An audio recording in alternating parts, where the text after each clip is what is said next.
है कि ज़ेबा रिजवान के ऊपर NSA लगाया गया है और ये उस वक्त लगाया गया जब उनकी बेल 120B में भी और उसके बाद गैंगस्टर में भी इलाहाबाद हाई कोर्ट के लखनऊ बेंच से मंजूर हो गई थी। 23 तारीख को उनकी बेल मंजूर हुई और 25 तारीख को जजमेंट अपलोड हुआ।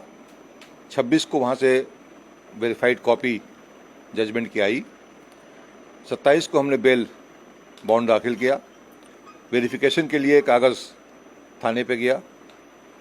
उसको सुबह की डाक से पैरोकार के ज़रिए कोर्ट में भेजना था, लेकिन उसको देर करके सिर्फ इसलिए देर की गई ताकि उसी दिन जिस दिन उनकी रिहाई होनी थी उस दिन उन पर NSA लगाया जाए। जिस वक्त ये केस हुआ और मामला कोर्ट में गया तो हम लोग न्यायालय की प्रक्रिया पे भरोसा करते थे और हमने न्यायालय पे यकीन है, उन पर भरोसा किया, जिसका नतीजा यह था कि वहाँ से दोनों जगह से हमको न्याय मिली, पहले केस में भी और दूसरे केस में भी। लेकिन पुलिस प्रशासन ने उनको बाहर ना आने देने के लिए, जानबूझकर उनको रोकने के लिए उन पर NSA लगाया। इससे पहले उन्होंने रिजवान पे NSA लगाया, हमारा कोई रिएक्शन नहीं था।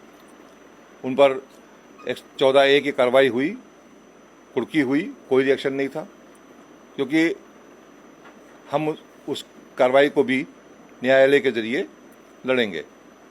लेकिन ज़ेबा के ऊपर जो ज्यादती हुई, अब एक पढ़ी लिखी लड़की जो ग्रेजुएशन जिसकी दिल्ली यूनिवर्सिटी से है, जिसका मास्टर्स एक हिंदुस्तान के बेस्ट मास कम्युनिकेशन सेंटर से है, उस लड़की के ऊपर इस तरह का NSA लगाना मेरे समझ में नहीं आया कि उससे किसकी सिक्योरिटी को खतरा है, किसको उससे डर है। अभी वो इलेक्शन लोगों ने इस अभी पिछले इलेक्शन में ही उसने इलेक्शन इंडिपेंडेंट लड़ा और उसको भारी सहयोग जनता का मिला। क्या वो भय से था या मोहब्बत में था? किसी को भी किसी पार्टी से नहीं थी कि पार्टी की लहर हो, वो अकेले लड़ रही थी, बाकी सब लोग उसके खिलाफ लड़ रहे थे, लेकिन फिर भी 51,000 से ज़्यादा लोगों का सहयोग उसको मिला और उसकी एक पॉपुलैरिटी पूरे इलाके में है। मेरे ख्याल में ये भय इस पॉपुलैरिटी से है। जो भय है लोगों में, हमारे विरोधियों में, वो फिजिकल भय नहीं है,